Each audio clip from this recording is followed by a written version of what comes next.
Hello, my name is Stephanie Davies and I am the Assistant Community Curator at Lotherton Hall in West Yorkshire. My main experience of co-curating community exhibitions has been based on making people feel welcome and hospitality and building long-term relationships, not just relationships for the duration of one project. Lotherton Hall itself is in the sticks. It's quite out away from the community, so unless people have got their own transport, it's very difficult for them to really get involved with the museum. So I had to figure out a way of getting the local communities involved. Otherwise all my budget was spent on transport. The idea I had was to invite people from Garforth to come to Garforth Library, and we'd have a meeting, we'd do some craft, and I would just listen to them and try and find out what they were interested in.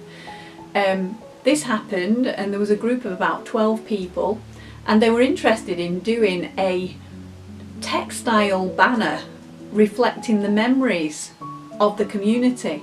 So we called it the Memory Map of Lotherton Hall.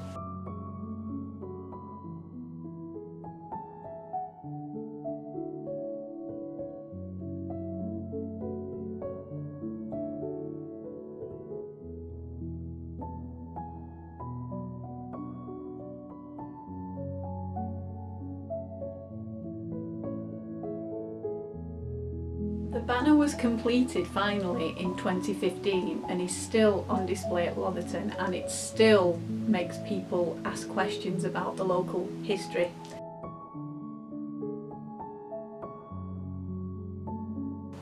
One of the outcomes from the memory map was that the group started meeting at Lotherton Hall. They started car sharing.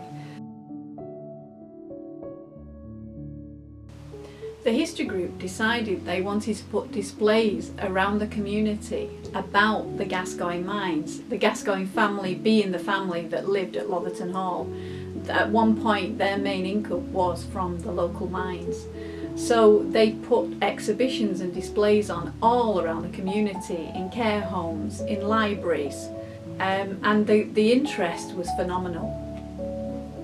The Elderberries was a group that was just starting in a little village called Swillington, and the chair, Jackie Smith, asked if I would like to do a talk about the mines to kind of spur some sort of interest for this new group. The history group had started doing some oral histories, collecting oral histories and making little digifilms, and that we were putting together this collection. And so one of the miners who'd never spoken before decided he would come to Swillington and talk about his experience as a miner. Well, after the talk, another miner named Bill Heselgrave approached him, and apparently they'd worked at the same mine and not known. So Bill said then, well, I've got friends who are miners, I wonder if they'd like to share their stories. So Bill Heselgrave got his friends to join us. And then we all decided that why not do a big exhibition and call it Mining Memories.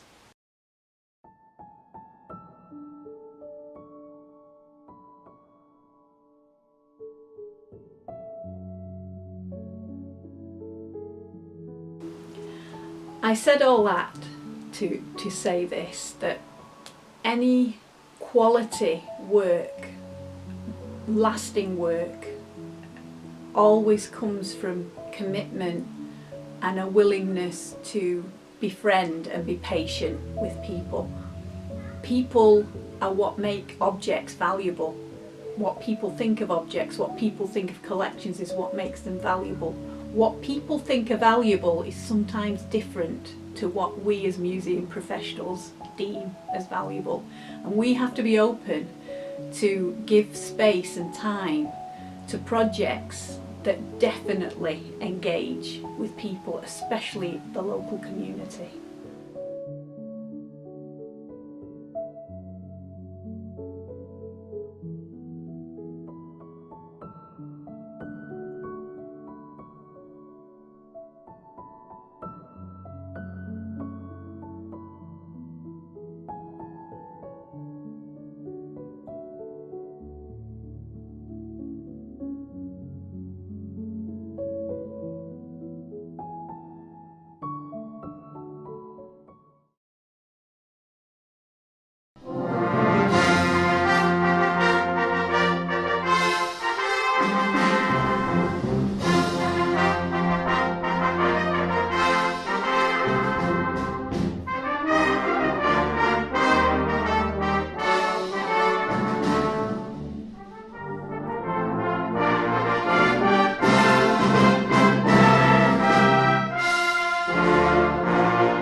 With his eyes all closed and his head bowed down, my young man never sleeps. Oh, the rain it falls upon his back, the dust before his eyes is black, and oft the times my young man weeps.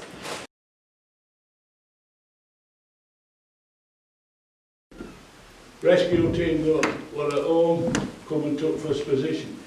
And I'll never forget that Sunday night in canteen at Loft House. Never. I didn't go in no more. I said, I'm not coming in no more. 7 families distraught, kiddies, ladies, absolutely heartbroken. And sorry about that. I remember thinking, I am not coming in no more. So I never went in no more, I used to sit outside.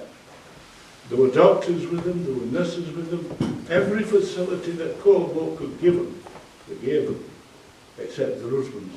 And I said, I've been offered, in 1993 I was offered £5,000 by a book publisher to write a book about pits. But because I were up to neck in this coal resin business, I said I just haven't got time. And I was just talking to her about it. She said, you ought to do that book, and you ought to do it now. So I did. This is it. There's 9 years of my life in there, and it's a complete history of all the pits in Yorkshire that came under the remit of the MCB or British Coal. 440,000 words, 700 illustrations, and it's called now the Yorkshire Bible. Everybody who's got it raves about it. And George Fairden, we to Blackpool, they also went to Blackpool then. He fixed these spice buttons, they look like pebbles. They got chocolate coated, but they look like a pebble in like a triangle bag. And then we wouldn't have fetched them to Pete it Monday morning, but he put them outside, gone out Sunday night with him at White. The kids had eaten them all by 3. So I thought, well, I'll get them 3 to Pete. But they were foreigners. So I saw a pebble at Pete had. And put it on that bag and banged him like a kid. Open out he was here. What's that? I like a kid. So we all get one of these spicer pieces and he got pebble. So he puts this pebble in there outside lamp room and he used to like to chomp his spice. His teeth were like little sheep's teeth. He never claimed that they were green and black and yellow. And he puts this pebble and he's sucking it. He takes it out and looks at it and he put it back in and he's trying to chomp it. And he took it out and walked from to Pit Hill. And we'd all stood there carrying and he kept sticking his spices. I called these pebble spice Fairden. And he put it back in it. And he's sucking it, chopping it. And there's tears running down his cheeks then. God.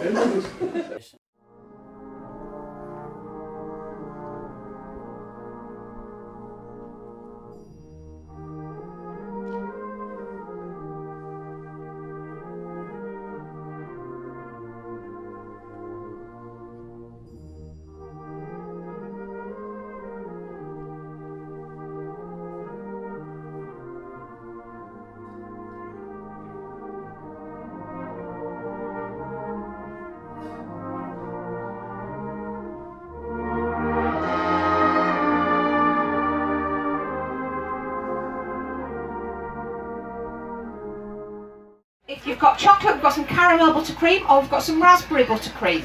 The choice is yours. We've got lots of decorations. It's up to you to decide what these decorations could possibly be.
curator at Lotherton Hall for just over 20 years until I retired in 2015.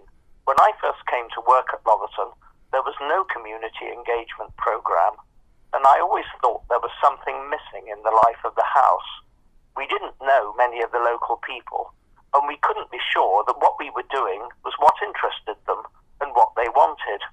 Now, thanks to the work of my colleagues in the community team, we have a much better idea. I thought Mining Memories was a brilliant exhibition. Coal was very important to the life of Lotherton, and here were the miners telling their story. Mining Memories inspired another exhibition, Blot on the Landscape, at Temple Newsam House, which was on a similar theme. Coal was equally important to the Mental-Ingram family of this house, and it was a mainstay of the local economy. I hope there will be more exhibitions like these at the two houses, which show that places are built on industries. Industries depend on the people who work in them, and the people create communities. That's what it's all about.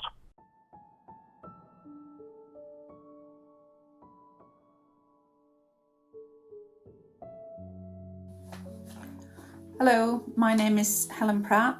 I work for Leeds Museums and Galleries. I'm the Assistant Community Curator at Temple Newsam House. This is a country house to the east of Leeds. I'd attended several talks at Lotherton Hall when my colleague Stephanie Davies had helped create Mining Memories along with the history group at Lotherton. The genesis of the idea actually came from the community. It came from the history group. One of the elderberries, an older people's group, a member of the elderberries and a former miner, Bill Heselgrave, came to see me on the last day of the exhibition when they had their final talk, and asked if I would be prepared to do an exhibition at Temple Newsam, because lots of local miners had known that they'd been mining for quite a few hundred years at Temple Newsam, along with local people that had worked at Temple pits, Temple Newsam pits and Waterloo pit there on the estate of Temple Newsam. Blot on the Landscape was born from a request again from a former miner.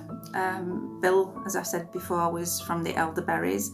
This is a group that consists of up to 40 people, older people in the community of Swillington, and they meet on a Monday and Friday.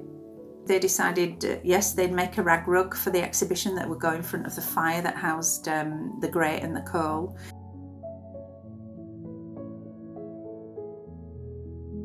We used their creative skills. We worked with the miners.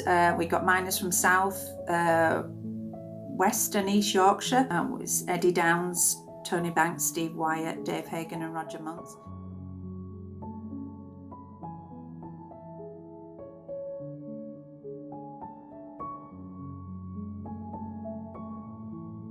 And Eddie Downs, I was so in awe of him. He had written this book about Yorkshire pits, which was really useful to us all during the research.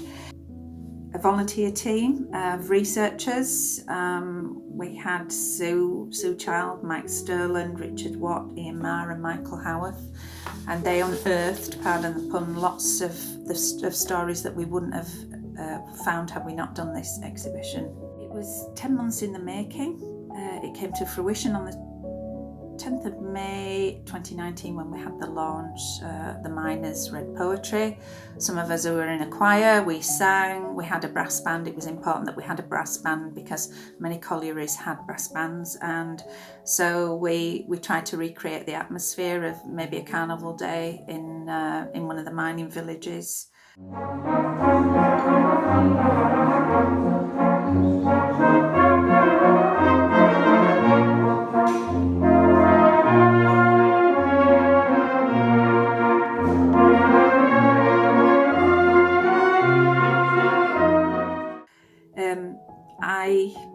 I was so incredibly proud of them all and their efforts, and they've been so committed and dedicated and willing to make this happen. that I actually broke down on my thank you speech at the launch. What I did was I entered the Blot volunteers into the Marsh Awards at the British Museum, and we won the regional. We had to go down to London on the 23rd of September last year, 2019, and whilst we were there picking up the regional awards, it was announced that we won the national, so I was elated.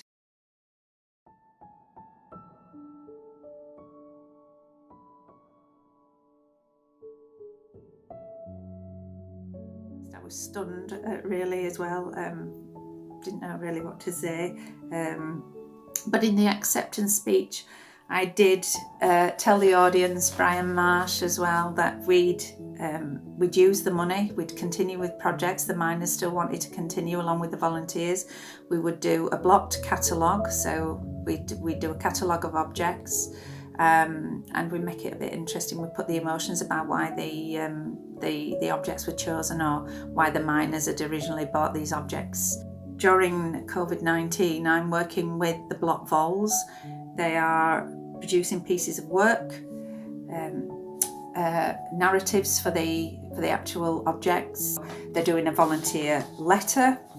When we hopefully get through lockdown and we can have a semblance of normality, we will hope to launch Eye of the Miner, the travelling art show, which is photographs, sculpture and artwork by miners. And what we intend to do is take it back to former mining communities and stage it in community halls and libraries there. We have had interest by the National Mining Museum. Also, the volunteers are involved in a resilient heritage lottery project that we got some money for to bring the park and the house at Temple Newsam together to work together. And they're involved now in a mining trail which will hopefully include a mining wheel at some point on the estate, but that's in the future. About 8 years ago, I worked with Dr. Helen Graham. She works for the Centre for Critical Studies in Museums and Galleries and Heritage at Leeds University. She was asked to produce a report on community engagement. This report was for Leeds Museums and Galleries, and she used the word reciprocity. When examining our community team practices at Leeds Museums and Galleries, I often think of that word. I think we've got reciprocal, mutual exchanges of ideas, knowledge, skills and resources. All of us, respecting and acknowledging what each of us have to give. I've thought of that word many times when working with Blot volunteers. I believe that with that particular project, we have had a good example of reciprocal working. We've had the most committed people I think that I've ever worked with. Prior to working in this job for 7 years, for 23 years I worked in further education. So I have worked with some good groups, community groups along the way, but these have been unbelievable. I feel very privileged and proud to have worked with them. Mining Memories and Blot on the Landscape demonstrates how powerful community engagement is and how responsive and interested communities can be for those projects that mean something to them.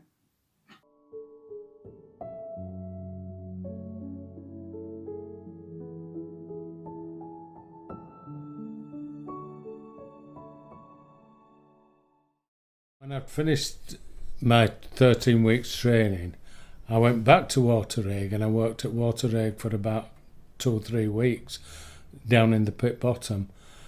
But then they wanted me to go as an apprentice, and so they sent me to work at Temple Newsam as an apprentice fitter, which I did for 2 years.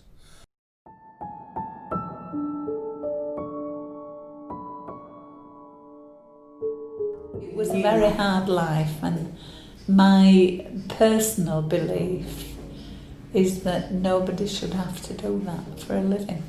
And I've actually been down the pit myself when the face was working because I wanted to. I was about 32 when I arranged a visit down for myself with the party of visitors that was going. I was absolutely fascinated. I'd always wanted to go down the pit, but my father wouldn't allow it when I was young and living at home. No fit place for a woman, he used to say. No daughter of mine's going down there.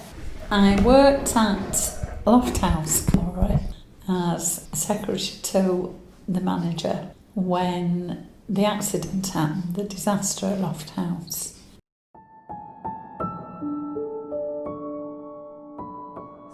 Really celebrating the fact that who knew that, you know, Temple Newsam House was dependent on the mines in the area. That is something that without your work, I think, could have been forgotten.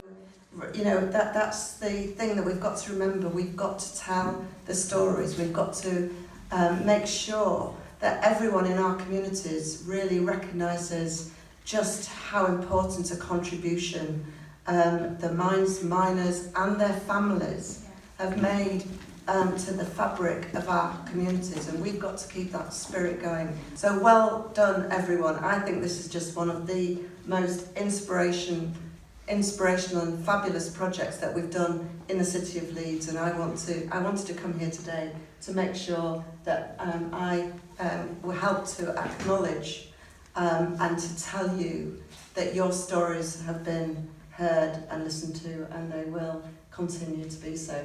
And I don't think when you started this project you realised the recognition that you would have got from this. And we're here today because you have got some awards on the back of it.